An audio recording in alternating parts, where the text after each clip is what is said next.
बताइए क्या क्या था। मैम सूर्य के पुत्र मनु, मनु के पुत्र थे वात्सर, वात्सर ने अर्जुन को दिया था मैम। नहीं, ये तो योग की परंपरा हो गई। योग कैसे बढ़ा ये हो गया। मैं पूछ रही हूँ सृष्टि की उत्पत्ति का क्रम, कि प्राणियों की उत्पत्ति कहाँ से हुई, फिर किस किस चीज की उत्पत्ति हुई, ये सीक्वेंस। जी मैम। प्राणी का उत्पत्ति अन्न से हुआ, अन्न से उत्पत्ति विष्टि से हुआ, विष्टि का उत्पत्ति यज्ञ से हुआ, और योग विभिन्न कर्मों से उत्पन्न हुआ, और कर्मों संप्रदाय से वेद उत्पन्न हुआ, वेद उत्पन्न से अविनाशी परमात्मा का उत्पन्न हुआ। हाँ जी, बहुत बढ़िया। तो हम कल जब सृष्टि की उत्पत्ति के बारे में डिस्कस कर रहे थे, तो हमने देखा था कि सृष्टि की उत्पत्ति कैसे हुई है। सबसे पहले प्राणियों की उत्पत्ति हुई थी अन्न से। फिर अन्न की उत्पत्ति किससे हुई थी? वृष्टि, वृष्टि अर्थात वर्षा से। वर्षा की उत्पत्ति किससे हुई थी? यज्ञ से। जब भी कोई हम यज्ञ करते हैं उससे क्या होता है? वर्षा की उत्पत्ति होती है, ठीक है। फिर यज्ञ की उत्पत्ति किससे हुई थी? शुभ कर्मों से। और शुभ कर्मों की उत्पत्ति कहाँ से है? वेदों से। और वेदों की उत्पत्ति हुई थी अक्षर ब्रह्म, अक्षर ब्रह्म अर्थात परमात्मा से, ठीक है। तो ये सृष्टि की उत्पत्ति का क्रम था। ये बताइए कि काम और क्रोध किससे उत्पन्न होते हैं? और रजोगुण से मैम। हाँ जी, रजोगुण से। और उसका स्थान कहाँ बताया गया है शरीर में? इंद्रियों, मन, बुद्धि में। हाँ, ठीक है। उसके बाद जो ज्ञान है वो किससे ढका होता है? धुएं से मैम। अ, एक बार अच्छे से याद कीजिए। जैसे गर्भ ढका होता है झिल्ली से, धुएं से कौन ढका होता है? आग, अग्नि। अग्नि। अग्नि। हाँ, तो ज्ञान किससे ढका हुआ है? काम से मैम, काम से। अवि- अविद्या से। हाँ, अविद्या, जिसे हम कामना भी कह सकते हैं, ठीक है। उसके बाद हमने देखा था श्रेष्ठता का क्रम, कि कौन किससे श्रेष्ठ है, अर्थात शरीर, इंद्रिय, मन, बुद्धि, आत्मा, इन सब में सीक्वेंस क्या है, कौन किससे ज्यादा श्रेष्ठ है। तो इसका सीक्वेंस बता सकते हैं आप में से कोई भी? Yes ma'am. शरीर से सर्वश्रेष्ठ है इंद्रिया, इंद्रियों से श्रेष्ठ है मन, मन से श्रेष्ठ है बुद्धि, बुद्धि से श्रेष्ठ है आत्मा। वेरी गुड, बहुत अच्छा बताया आपने। ये बहुत इंपॉर्टेंट है, आप सभी को याद करना है, ठीक है। ये श्रेष्ठता जो क्रम है वो हमेशा पूछा जाता है एग्जाम में।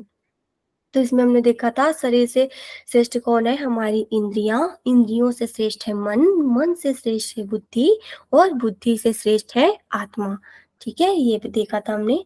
फिर है योग की परंपरा।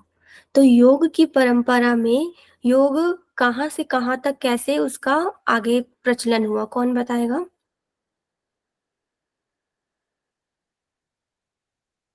मैम वही है, ये तो सूर्य ने अपने पुत्र मनु को दिया, मनु ने अपने पुत्र इक्ष्वाकु को, और इक्ष्वाकु ने अर्जुन को। हाँ, ठीक है। सबसे पहले भगवान श्री कृष्ण ने दिया सूर्य को। तो सूर्य को और किस नाम से जाना जाता है?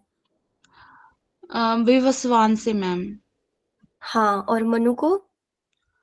मनु को वैवस्वत नाम से, वैवस्वत। हाँ, वेरी गुड, ठीक है।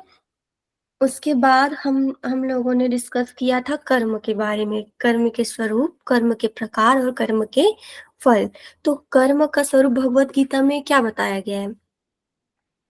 निष्काम और आसिक्त, आसिक्त होकर। आसक्ति रहित होकर, ठीक है। और कर्म के प्रकार बताइए, किस बेसिस पे डिवाइड किया था, मतलब कितने प्रकार से कर्मों की इसमें चर्चा है? मैम 3 प्रकार की, क्रिया के अनुसार, गुण के अनुसार, वर्ण के अनुसार।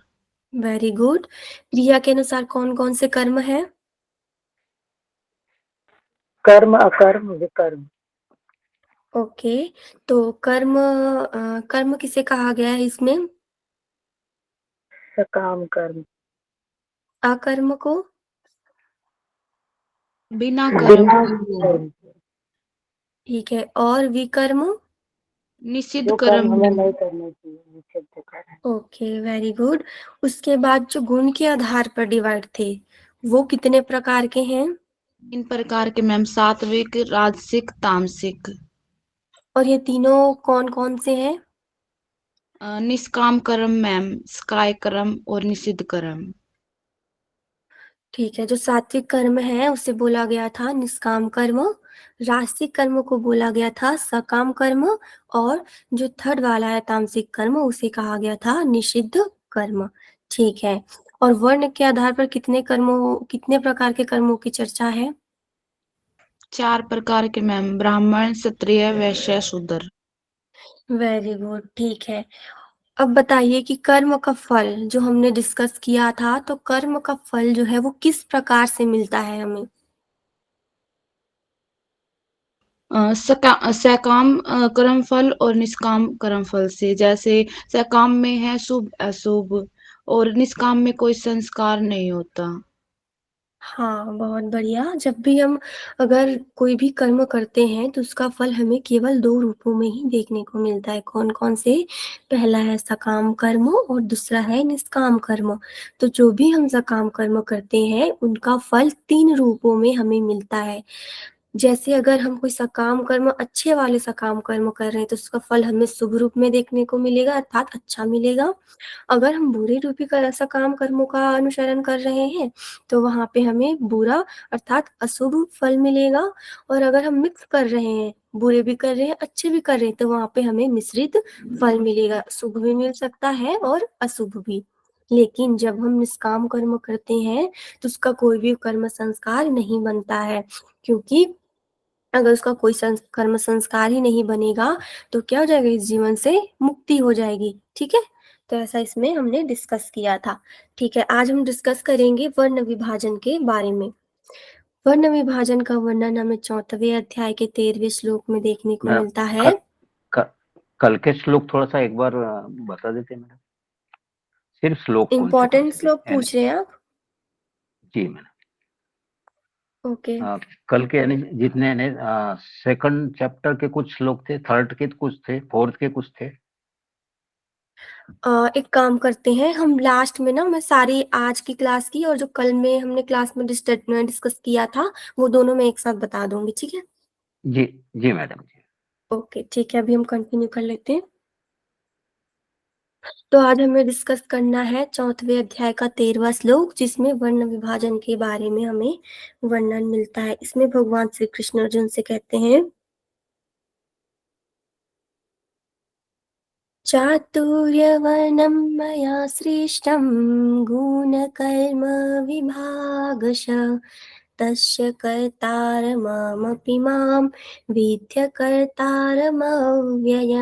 अर्थात चातुर्यवर्णम अर्थात चारों वर्णों की मया मेरे द्वारा सृष्टम रचना की गई है। तो इसमें क्या कहा गया, चातुर्य वर्णम मया सृष्टम अर्थात मेरे द्वारा 4 वर्णों की रचना की गई है। में से संबोधित किसका है, किसका संबोधन किया गया यहाँ पे, भगवान श्री कृष्ण का। तो भगवान श्री कृष्ण कहते हैं कि मेरे द्वारा 4 वर्णों की रचना की गई है। गुण कर्म विभागशयः, गुणों और कर्मों के विभाग के पूर्वक।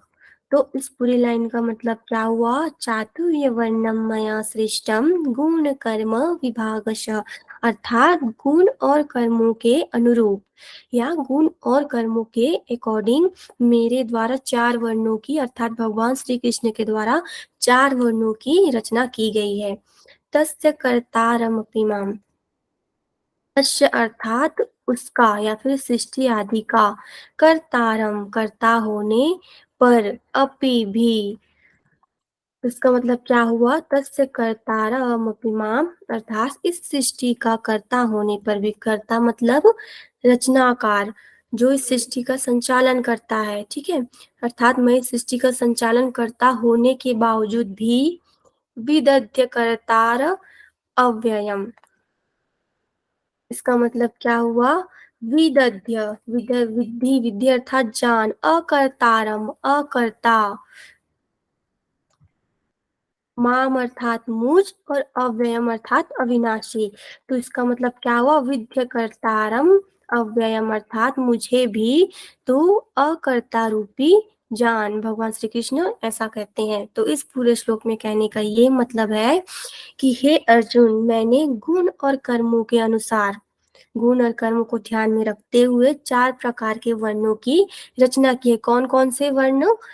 ब्राह्मण, क्षत्रिय, वैश्य और शूद्र, इन 4 प्रकार के वर्णों की रचना की है। तथा तस्य कर्तारमपि माम, मैं इस सृष्टि का कर्ता हूँ, इसके बावजूद भी तू मुझे अकर्ता ही जान। क्यों? क्योंकि मैं भी क्या हूँ? इस इंसानी शरीर में हूँ, तो मुझे भी कर्म क्या है? करना ही पड़ेगा। इसलिए कर्ता होने के बावजूद भी मुझे अकर्ता ही जान, ऐसा भगवान श्री कृष्ण अर्जुन से कहते हैं। ठीक है।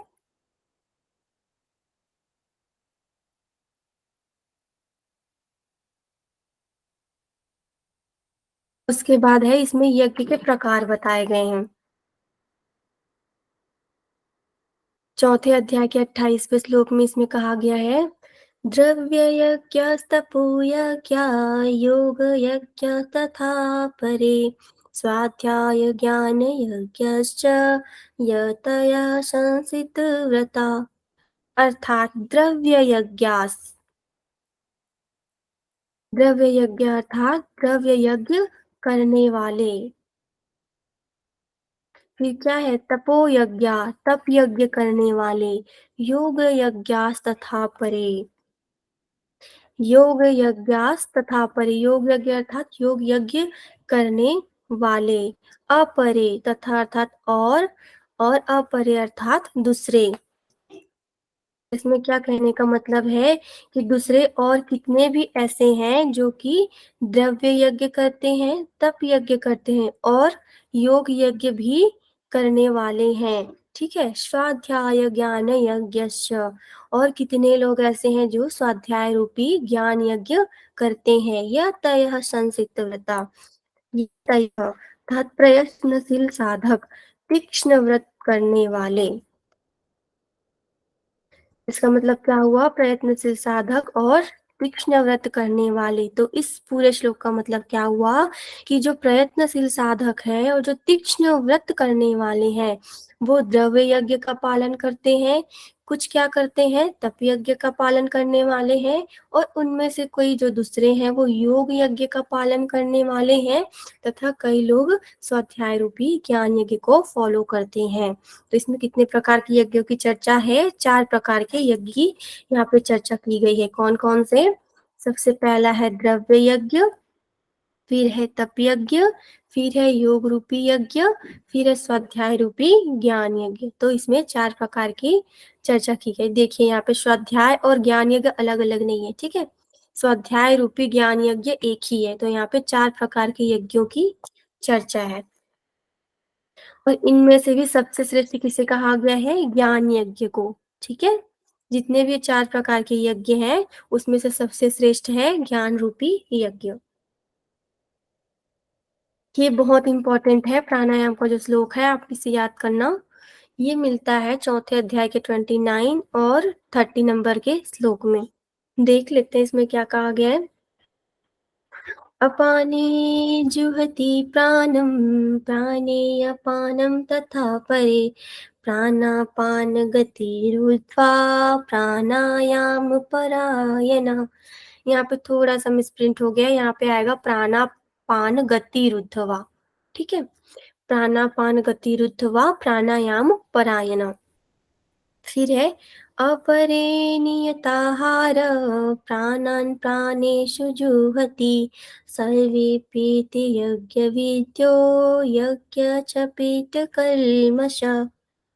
अपाने जुहति प्राणम, अपाने का अर्थ होता है अपान, जुहति मतलब हवन कर लेता है। किसका? प्राणम, अर्थात जो प्राणों का हवन किसमें करता है? अपान में। अपान में जो प्राणों का हवन करता है। तथा प्राण्य पानम तथा परे, और कुछ लोग क्या करते हैं? प्राण का अपान में हवन करते हैं। प्राणापान गति रुद्धवा, और कुछ लोग क्या करते हैं? रुद्धवा मतलब रोक कर, प्राणापान प्राण और पान की गति को प्राणायाम परायण, यही क्या है? प्राणायाम है। तो इसमें क्या कहा गया है कि कुछ लोग होते हैं जो अपान अर्थात अपान में प्राणम प्राण का हवन करते हैं, ठीक है। इस पूरे श्लोक का क्या मतलब हुआ कि कुछ लोग होते हैं जो अपान में प्राण का हवन करते हैं, तथा कुछ लोग जो होते हैं प्राण में अपान का हवन करते हैं, तथा कुछ लोग प्राण और अपान की गति को रोक कर प्राणायाम करते हुए इसमें परायण हो जाते हैं, मतलब सिद्ध हो जाते हैं। फिर उसके बाद क्या कहा गया, अपरे नियताहार, अपरे अर्थात अन्य कितने ही नियताहार, नियमित आहार करने वाले, प्राणान प्राणेश जुहति, प्राणों का प्राणों में हवन करते हैं, जुहति अर्थात हवन करना, किसका, प्राणों का प्राणों में, सर्वपेते यज्ञ विदो, सर्व का अर्थात होता है अभी सभी, एते अर्थात ये, यज्ञ यज्ञ विदा अर्थात यज्ञों को जानने वाले, ये सभी साधक क्या है, यज्ञों को जानने वाले हैं। फिर क्या कहा गया है, यज्ञ शपीच कलमसः, अर्थात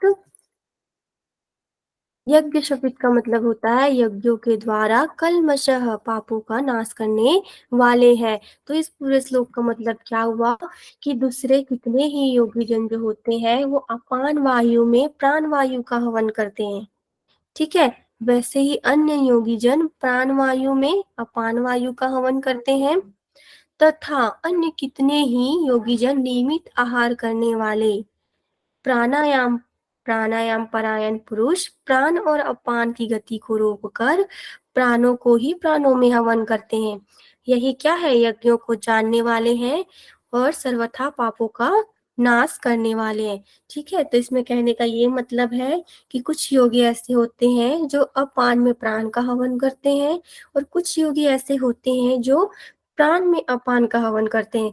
पर कुछ ऐसे श्रेष्ठ योगी होते हैं जो नियमित आहार करते हुए भी प्राण और अपान दोनों की गति को रोककर अर्थात कुंभक करते हुए प्राणों का प्राण में ही हवन करते हैं। तो ऐसे जो योगी होते हैं वो सभी प्रकार के यज्ञों को जानने वाले, और जो ये सभी प्रकार के यज्ञों को जानते हैं फिर उन्हीं का क्या होता है, पापों से मुक्ति होती है, ठीक है, ऐसा इसमें कहा गया है।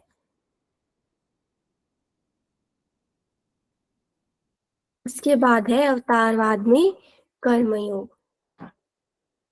इसका वर्णन हमें मिलता है 4/7 में। इसमें कहा गया है, यदा यदा हि धर्मस्य ग्लानिर्भवति भारत अभ्युत्थानमधर्मस्य तदात्मानं सृजाम्यहम्।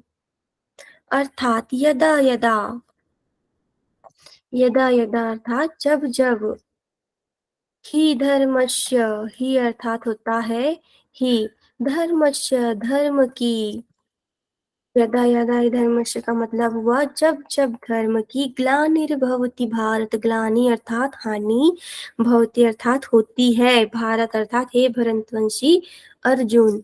तो इस लाइन का कहने का ये मतलब है कि हे भरतवंशी अर्जुन, जब जब धर्म की हानि होती है, तथा अभ्युत्थानम धर्मस्य, अभ्युत्थानम, अभ्युत्थानम अर्थात वृद्धि, किसकी, अधर्मस्य, अधर्म की,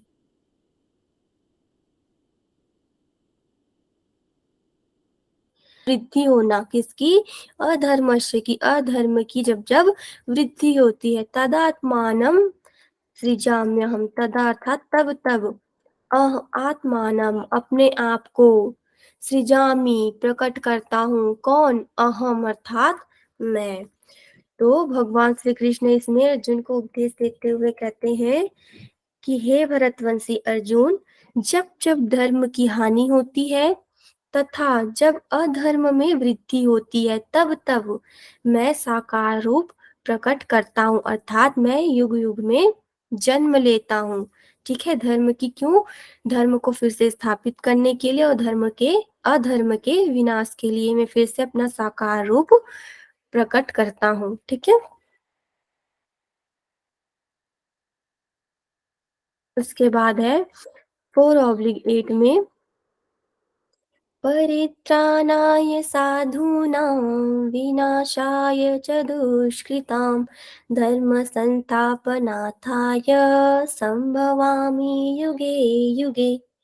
परित्राणाय रक्षा करने के लिए, साधु नाम किसकी, साधुओं की अर्थात भक्तों की, परित्राणाय साधु नाम का अर्थ हुआ भक्तों की या साधुओं की रक्षा करने के लिए, विनाशाय च दुष्कृताम, विनाशाय विनाश करने के लिए, किसकी, दुष्कृताम पाप करने वालों की अर्थात दुष्टों की। तो इस लाइन का मतलब क्या हुआ, परित्राणाय साधूनाम विनाशाय च दुष्कृताम अर्थात भक्तों या साधुओं की रक्षा करने के लिए और दुष्टों के जो पाप करने वाले हैं उनके विनाश के लिए। धर्म संस्थापनार्थाय, धर्म संस्थापनार्थाय का अर्थ हुआ धर्म की भली भांति रूप से स्थापना करने के लिए। संभवामि प्रकट करता हूँ, युगे युगे युग युग में, कौन, मैं अर्थात भगवान श्री कृष्ण। भगवान श्री कृष्ण अर्जुन को उपदेश देते हुए कहते हैं कि हे अर्जुन, जब जब धर्म की क्या होगी, हानि होगी और अधर्म में वृद्धि होगी, तब तब मैं अपने भक्तों की रक्षा करने के लिए और दुष्टों के विनाश के लिए तथा धर्म की अच्छी तरीके से स्थापना के लिए युग युग में प्रकट होऊंगा, अर्थात मैं फिर से अवतरित होऊंगा इस धरती पर। ठीक है, ऐसा भगवान श्री कृष्ण कहते हैं। उसके बाद 4/9 में वर्णन मिलता है, यस्य सर्वे समारंभा काम संकल्प वर्जिता ज्ञानाग्निदग्ध कर्माणि तमाहु पंडितम बुधा, अर्थात यस्य जिसके सर्वे संपूर्ण समारंभा कर्मों के आरंभ, यस्य सर्वे समारंभा अर्थात जिसके संपूर्ण कर्मों के आरंभ, काम संकल्प वर्जिता, काम संकल्प का अर्थ होता है संकल्प और वर्जिता कामना से रहित है। तो इसका अर्थ क्या हुआ, यस्य सर्वे समारंभा काम संकल्प वर्जिता अर्थात जिसके सभी संपूर्ण कर्मों की शुरुआत किससे हुई है, संकल्प और कामना रहित कर्मों से हुई है, या फिर जो संकल्प और कामनाओं से रहित है। ज्ञानाग्नि दग्ध कर्माणि, ज्ञानाग्नि अर्थात जिसके कर्माणि संपूर्ण कर्म क्या हो चुके हैं, ज्ञानाग्नि ज्ञान रूपी अग्नि से जल गए हैं। तमाहु पंडितम बुधा, तमाहु तम अर्थात उसको, बुधा ज्ञानी जन भी क्या, पंडितम पंडित अर्थात बुद्धिमान, आहु कहते हैं। तो इस पूरे श्लोक का मतलब क्या हुआ कि जो मनुष्य, जिस मनुष्य ने अपने कर्मों की शुरुआत कैसे की है, संपूर्ण संकल्प और कामनाओं से रहित होकर की है, ठीक है, तथा जिसके कर्म क्या हो चुके हैं, जिसके जो प्रारब्ध कर्म थे या संचित कर्म थे वो ज्ञान रूपी अग्नि के द्वारा भस्म हो गए अर्थात जल गए, अब उनके अंदर कोई भी कर्म संस्कार शेष नहीं है। ठीक है, वही क्या है, ज्ञानी जन और पंडित है। ठीक है, उसे ही ज्ञानी जन क्या कहते हैं, पंडित या फिर बुद्धिमान के नाम से जानते हैं।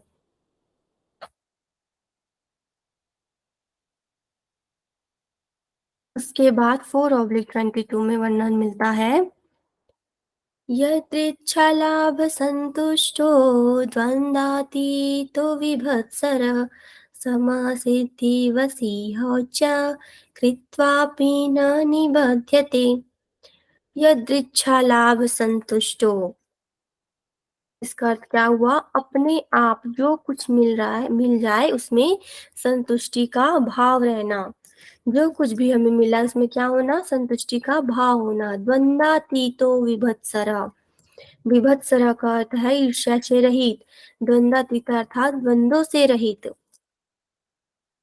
तो इस पूरी लाइन का कहने का क्या मतलब हुआ, यद इच्छा लाभ संतुष्टो द्वंद्वातीतो विभत्सरा अर्थात द्वंद्वों से रहित होकर और विभत्सरा ईर्ष्या से रहित होकर जो कुछ भी हमें प्राप्त उसमें संतुष्टि का भाव होना।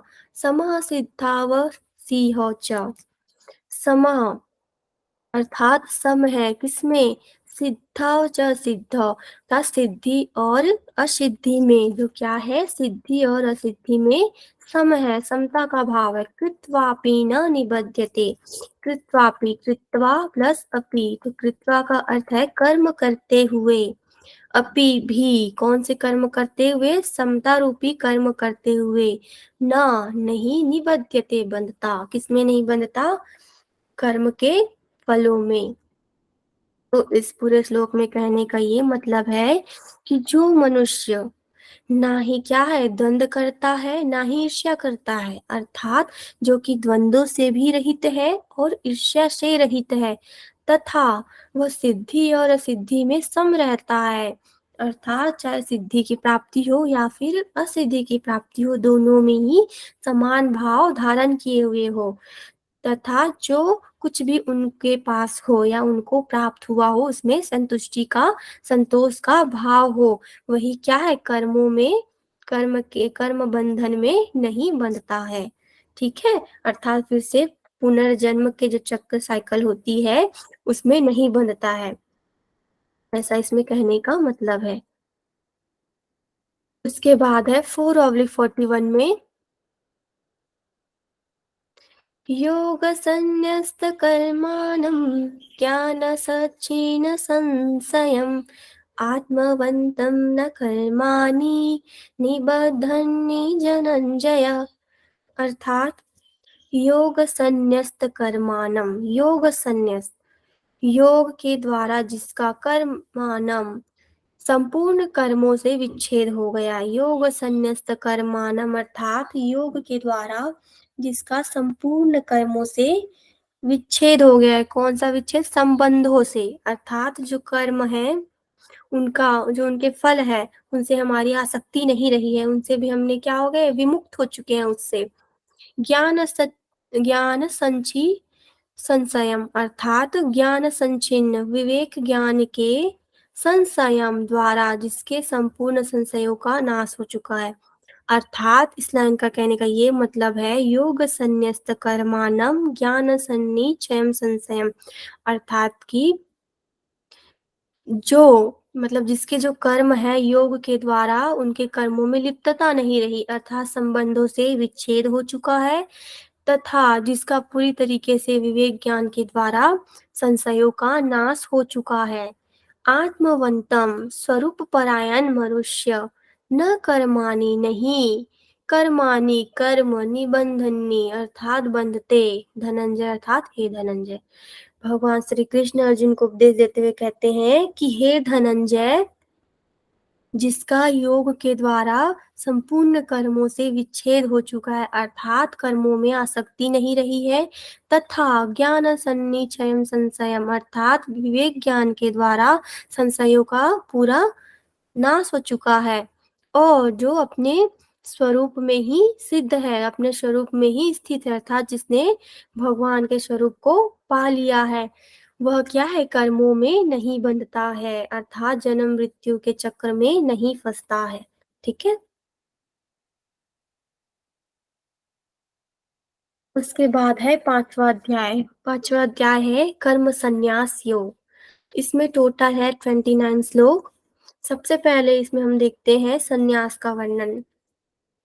इसमें क्या कहा गया है, अनाश्रिता कर्मफलं कार्यं कर्म करोति यः स संन्यासी च योगी च न निर्नग्नि न चक्रय, अर्थात अनाश्रितः, आश्रित या फिर आश्रय न लेकर, किसका, कर्मफलम, कर्मफल का, अर्थात अनाश्रिता कर्मफलम, कर्मफल का आश्रय न लेकर, कार्यम कर्म करोति, कार्यम कर्तव्य, कर्म कर्म करोति अर्थात करता है, यह अर्थात जो। तो इस पूरी लाइन का मतलब क्या हुआ, अनाश्रिता कर्म फलम कार्यम कर्म करोति, अर्थात जो मनुष्य कर्तव्य कर्म को करता है, कैसे, बिना किसी फल की आसक्ति से, बिना किसी फल का आश्रय लेकर, स संन्यासी च योगी च, स अर्थात वही, सन्यासी सन्यासी, च अर्थात तथा, योगी योगी है वही क्या है, सन्यासी तथा योगी है। न निर्नग्नि न चक्रया, और निरग्नि अग्नि का त्याग करने वाला न सन्यासी होता है, चक्रया अर्थात क्रियाओं का त्याग करने वाला न अर्थात नहीं योगी होता है। तो इसमें कहने का क्या मतलब है कि जिन्होंने कर्म फल के आश्रय का त्याग कर दिया है तथा जो क्या है अपने कर्तव्य रूपी कर्मों को करता है वही क्या है, सन्यासी है और योगी है। लेकिन केवल अग्नि का त्याग करने वाला सन्यासी नहीं हो सकता तथा केवल क्रियाओं का त्याग करने वाला योगी नहीं कहा जा सकता। ठीक है, इसमें ऐसा क्यों कहा गया है?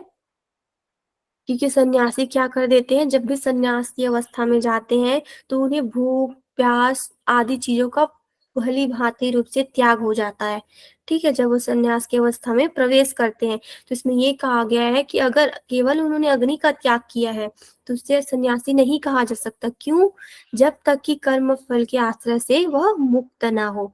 ठीक है, ठीक उसी प्रकार केवल क्रियाओं का त्याग करने वाला अर्थात जो उनकी दैनिक दिनचर्या या फिर नित्य कर्म है पर उनको त्याग कर दिया तो इसका मतलब ये नहीं है कि वह एक सिद्ध योगी हो गया।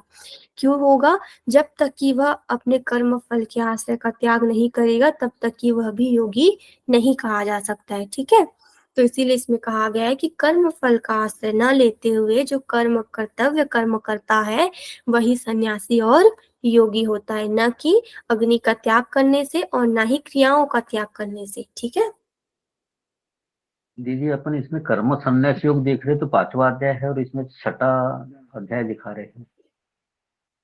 देखिए 5वां अध्याय नाम क्या है, कर्म संन्यास योग, अर्थात इसमें कर्म की भी चर्चा है और संन्यास की भी चर्चा। ठीक है, जी लेकिन दूसरे अध्याय में भी संन्यास का वर्णन मिलता है तो हमने जो श्लोक दूसरे अध्याय में मिलता है संन्यास के बारे में जी उसको यहीं पे ऐड कर दिया ताकि आपको याद जी रहे। जी जी। ओ, ओके ओके। उसके बाद से 6ठे अध्याय के दूसरे श्लोक में कहा गया है, यं सन्तमीति प्राहुर्योगं तं वेत्ति पाण्डव, न हि सन्न्यस्तसंकल्पो योगी भवति कश्चन। यम अर्थात जिसको, संतमीति यम अर्थात जिसको, संतमीति संतमीति का अर्थ होता है संन्यास, ऐसा कहते हैं। प्राहुर योग, प्राहु अर्थात कहते हैं। तम विद्धि पांडवा, तम अर्थात उसी को, विद्धि समझो, किसको, योग समझो, पांडव अर्थात हे अर्जुन। ठीक है, तो भगवान श्री कृष्ण इस लाइन में क्या कहना चाह रहे हैं कि हे अर्जुन, जिसको सन्यास ऐसा कहते हैं, क्या कहते हैं, जिसको सन्यास कहते हैं उसी को तुम योग जानो। क्यों? क्योंकि असन्यस्त संकल्पः, संकल्पों का त्याग करने वाला, न ही संन्यस्त संकल्पो ही अर्थात क्योंकि, न अर्थात नहीं, केवल संकल्पों का त्याग किए बिना कश्चन कोई भी, योगी योगी भवती हो सकता, न नहीं हो सकता। तो इसमें क्या कहा गया है कि केवल जिसको हम संन्यास योग के नाम से जानते हैं उसी को आप योग समझो, क्योंकि दोनों की अंतिम स्टेज क्या है, मोक्ष की प्राप्ति, इसलिए दोनों ही सिमिलर है।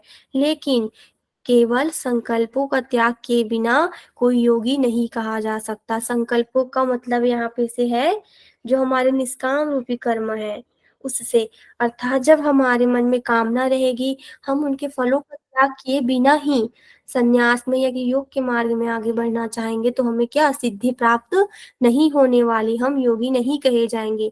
तो उसके लिए आवश्यक है कि संकल्पों का त्याग हो। ठीक है, तो इसमें यही बात की गई है कि संकल्पों का त्याग किए बिना कोई भी योगी नहीं कहा जा सकता है। ठीक है, उसके बाद है कि हमें कैसे कर्म करना चाहिए उसकी यहाँ पे चर्चा है 5वें अध्याय के 10वें श्लोक में। मैम राम एक क्वेश्चन पूछना था। हाँ जी, पूछिए। मैम जैसे आपने बताया कि संकल्पों का त्याग करके, जैसे निष्काम कर्म तो हमारे वही होते हैं ना, जो कोई जिसमें हमारा निजी हित ना हो, निजी स्वार्थ ना हो, मतलब कि उनको भी त्याग करना है क्या? हाँ, देखिए एक स्टेज ऐसी होती है ना, पहले तो हम कामना रहित जो भी कर्म है उसका त्याग करेंगे। उसका त्याग करने के बाद हम कौन से स्टेज में पहुंचेंगे? निष्काम कर्म वाले स्टेज में। फिर निष्काम कर्म करते करते, अर्थात उसमें कोई भी आसक्ति नहीं है हमारी, हम दूसरे के लिए कर रहे हैं एक अच्छे भाव से, है ना। तो एक स्टेज ऐसी आएगी कि हम उन कर्मों का भी त्याग कर देंगे, अर्थात कोई भी कर्म के संस्कार शेष नहीं रहेंगे, कोई भी कर्म शेष नहीं रहेंगे। केवल और केवल क्या, परमात्मा प्राप्ति का ही एक मार्ग हमारे लिए बचा हुआ होगा। तो इसलिए बोला है संकल्प कर्मों का भी त्याग कर देना। निष्काम कर्मों का भी किस स्टेज में जाने पर त्याग हो जाता है। ठीक ओके है। मैम। Okay ma'am. ओके। उसके बाद 5वें अध्याय के 10वें श्लोक में हमें मिलता है, ब्राह्मणाध्याय कर्माणि संगम त्यक्त्वा करोति यः लिप्यते न स पापेन पद्मपत्रमिवाम्भसा। अर्थात ब्रह्मानी परमात्मा में आधाय अर्पण करके, किसको? कर्माणि, संपूर्ण कर्मों को। ब्राह्मणाध्याय कर्माणि अर्थात संपूर्ण कर्मों को परमात्मा में अर्पित करके, संगम त्यक्त्वा करोति यः, संगम अर्थात आसक्ति का, त्यक्त्वा त्याग करके, करोति करता है, यह अर्थात जो। तो इसमें कहने का ये मतलब है कि जो भक्त या फिर जो भक्ति योगी अपने संपूर्ण कर्मों को परमात्मा में त्याग करके, अर्थात ईश्वर प्रणिधान का सर्वस्व समर्पण का भाव होना, और अपने संगम त्यक्त्वा आसक्ति का त्याग करके जो कर्म करता है, वही क्या है? लिप्यते न स पापेन। लिप्यते अर्थात न लिप्यते, लिप्त नहीं होता, किसमें? पापेन, पाप से। तथा पद्म पत्र मिवाम्भसा। पद्म पत्र का मतलब होता है कमल की पत्ते की तरह, इव अर्थात तरह, ठीक है, आम्बस अर्थात जल से। तो इसमें कहने का ये मतलब है कि जिस प्रकार कमल के पत्ते जो होते हैं जल में डूबे रहने पर भी जल से अलग होते हैं, उसमें जल का प्रभाव नहीं पड़ता है, ठीक उसी प्रकार अगर को जो भक्ति योगी है, जो भक्त है, वो संपूर्ण कर्मों को अगर भगवान में अर्पित कर दे तथा आसक्ति का त्याग कर दे, तो वह भी क्या, पापों से लिप्त नहीं होता। जिस प्रकार एक कमल का पत्ता जल में रहते हुए भी इसमें लिप्त नहीं होता, ठीक उसी प्रकार वह भक्त भी पापों से लिप्त नहीं होता है। ठीक है।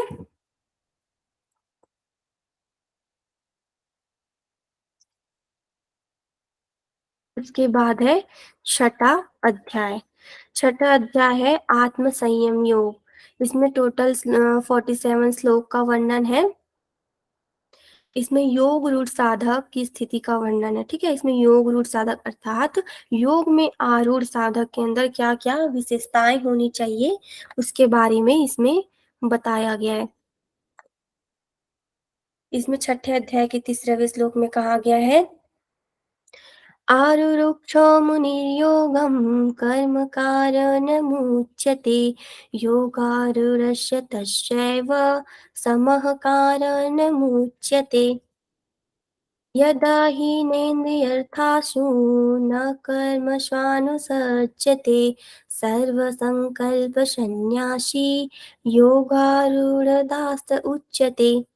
अर्थात जो योग में आरूढ़ होना चाहता है, अर्थात योगारूढ़ होना चाहता है, ऐसे मननशील योगी के लिए कर्तव्य कर्म करना ही क्या है?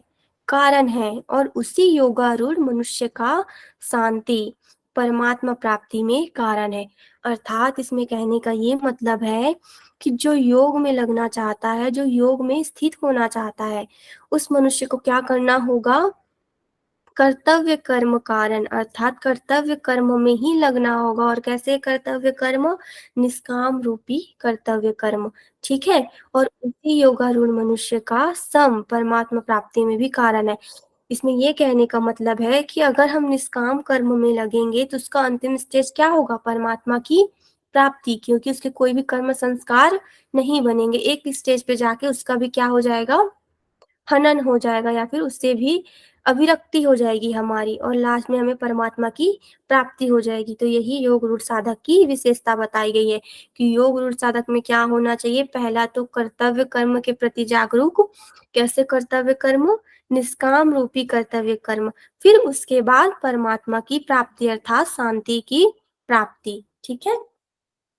फिर कहा गया है जिस काल में न तो इंद्रियों के भोगों में, यदा ही नेन्द्रियेषु, अर्थात इंद्रियों की भोगों में और न ही कर्मों में, कर्मस्वानुसज्जते, अर्थात कर्मों में आसक्त होता है।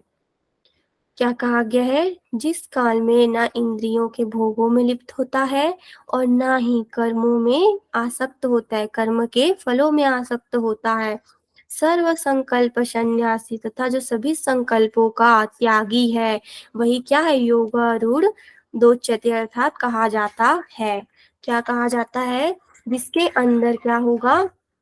सभी इंद्रियों के भोगों के प्रति आसक्ति नहीं होगी और कर्म के फलों में आसक्ति नहीं होगी, तथा जिसने सभी संकल्पों का त्याग कर दिया होगा, वही योगारूढ़ कहा जाएगा। ठीक है। ऐसे योगारूढ़ की विशेषताएं बताई गई है। कौन कौन सी? पहला कि जो ना तो इंद्रियों के भोगों में लिप्त होगा, न ही कर्मों में आसक्त होगा, तथा जो सभी संकल्पों का त्यागी होगा। ये जो तीन विशेषता जिसमें होगी, वही योगारूढ़ साधक कहा जाएगा। ठीक है। ठीक है। फिर आज की क्लास हम यहीं पे समाप्त करते हैं। अगर किसी का कोई प्रश्न हो तो वो पूछ सकते हैं।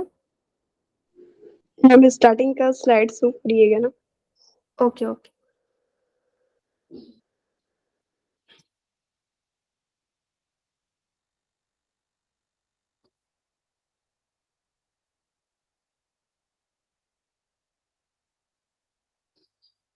ठीक है।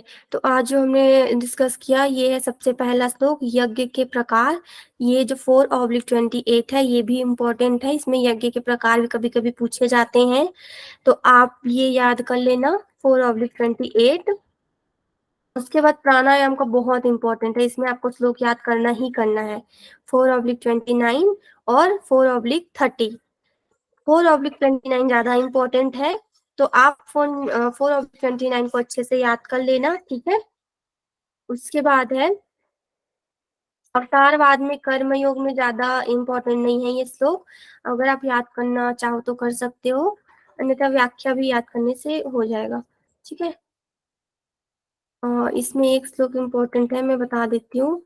हाँ, ये 4/19, ये वाला श्लोक आप अच्छे से याद कर लेना, ये इम्पोर्टेंट है थोड़ा।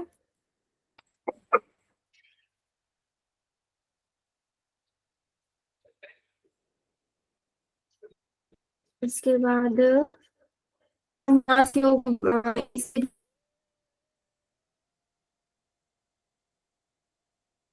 ये जो श्लोक है ये भी इतना मैम वॉइस ब्रेक हो गई, स्क्रीन भी गई।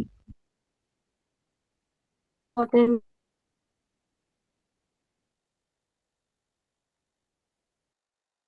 मैम वॉइस क्लियर नहीं है। ओके। वॉइस भी नहीं, स्क्रीन भी नहीं है। अच्छा।